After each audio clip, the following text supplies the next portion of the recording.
নমস্কার।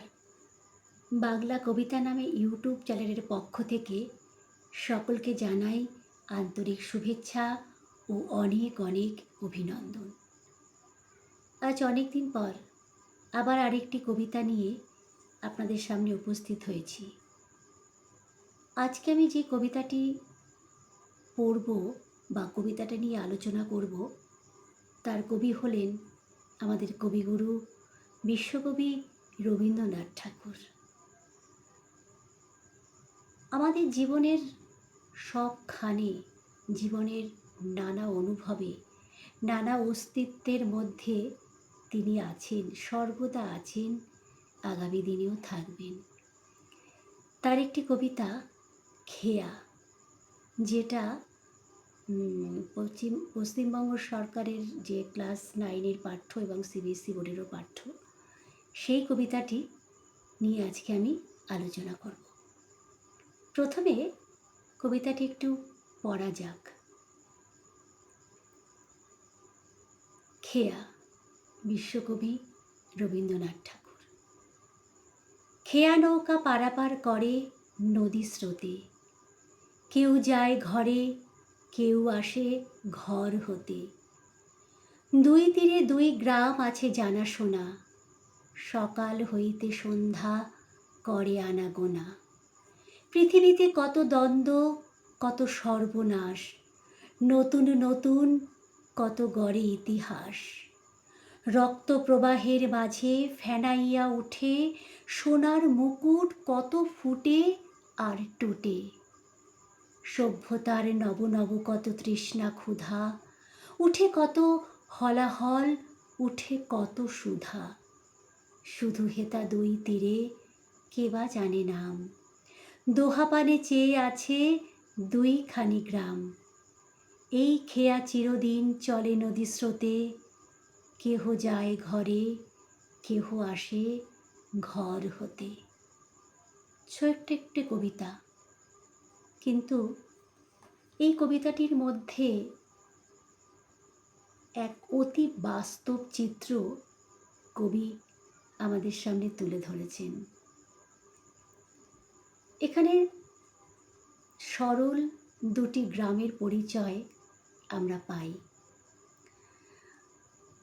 রবীন্দ্রনাথ যখন জমিদারি কাজকর্ম দেখাশোনার জন্য পাতিশর, শিলাইদহ, সাজাদপুরে ছিলেন, তখন তিনি দুচোখ ভরে মন প্রাণ দিয়ে গ্রাম বাংলার সরল রূপ নিজে প্রত্যক্ষ করেছেন।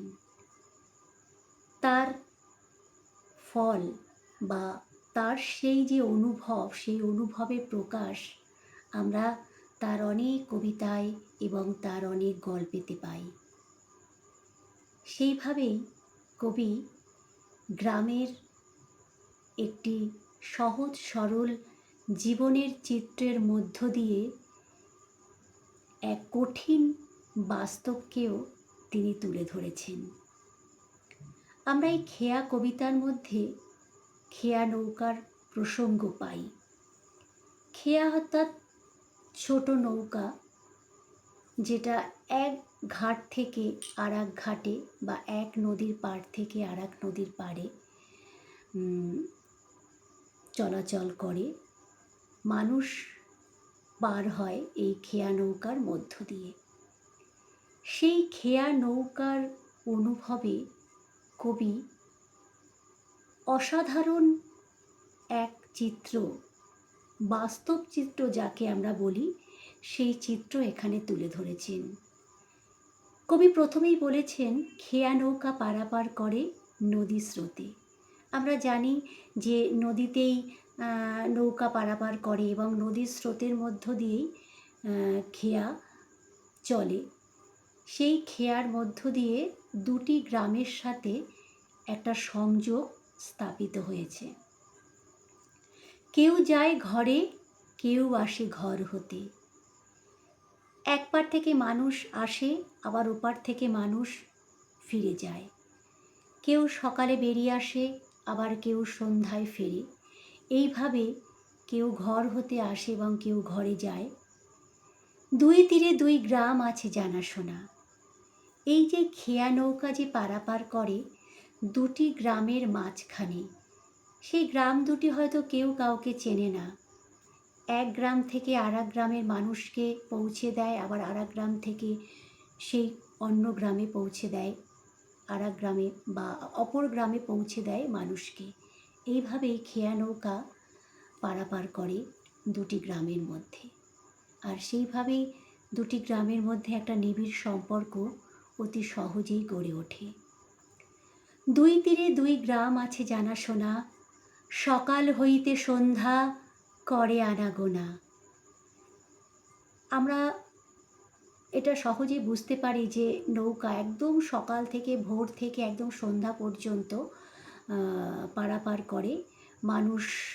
এই খেয়ার মধ্য দিয়ে তাদের নিত্য যে কাজকর্ম, সেই কাজকর্মগুলো তারা সেরে আবার সন্ধ্যের সময় ফিরে আসে তাদের নিজের স্থানে, নিজের ঘরে। কবি সেটাই বলতে চেয়েছেন। তারপরে কবি এক ইতিহাসের প্রত্যক্ষ রূপকে তুলে ধরেছেন। পৃথিবীতে কত দ্বন্দ্ব, কত সর্বনাশ, নতুন নতুন কত গড়ে ইতিহাস। আমরা ইতিহাসের পাতায় পড়েছি এক সাম্রাজ্য আসে আর এক সাম্রাজ্য চলে যায়, এবং এই যে সাম্রাজ্য গড়ার মানুষের যে আকাঙ্ক্ষা বা লোভ, তার মধ্য দিয়েই একটা দ্বন্দ্ব, একটা মানুষের জীবনে একটা সর্বনাশ, গভীর এক সর্বনাশ নেমে আসে। সেটা আমরা ইতিহাসের পাতায় দেখেছি, পড়েছি। আর এই যে দ্বন্দ্ব, এই যে সর্বনাশ, সেটা যুগে যুগে যেন একটা নতুন ইতিহাস তৈরি করে দিয়েছে। তাই কবি বলেছেন যে পৃথিবীতে কত দ্বন্দ্ব, কত সর্বনাশ, নতুন নতুন কত গড়ে ইতিহাস।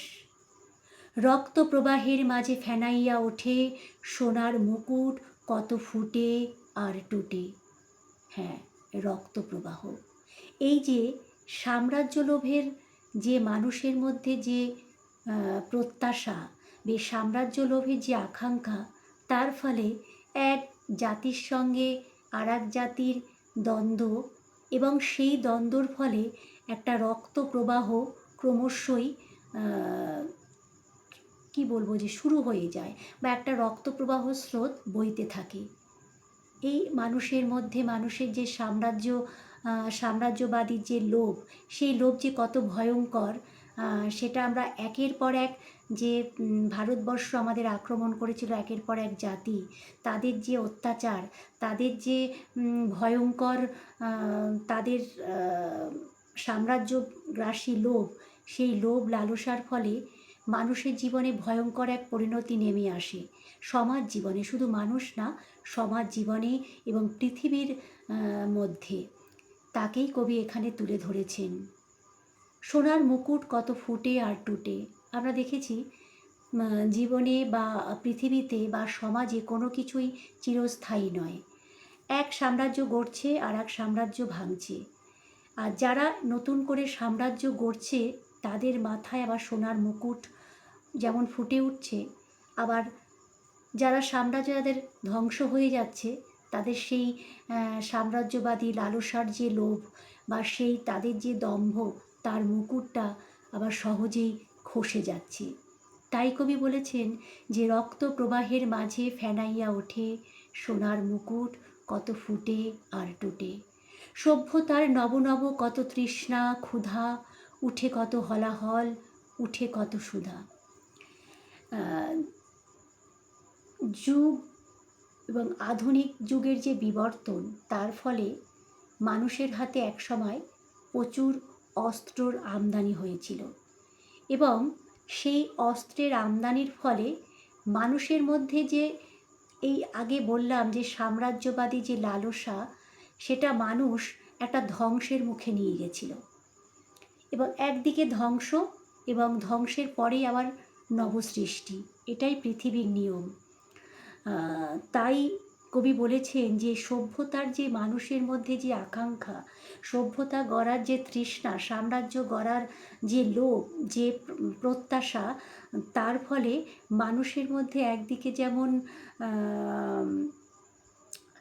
হলাহল বিষ, বিষ, মানুষের জীবন যেমন বিষে পরিণত হয় এবং তার বিপরীতে আবার একরকম অমৃত ধারাও নিয়ে আসে।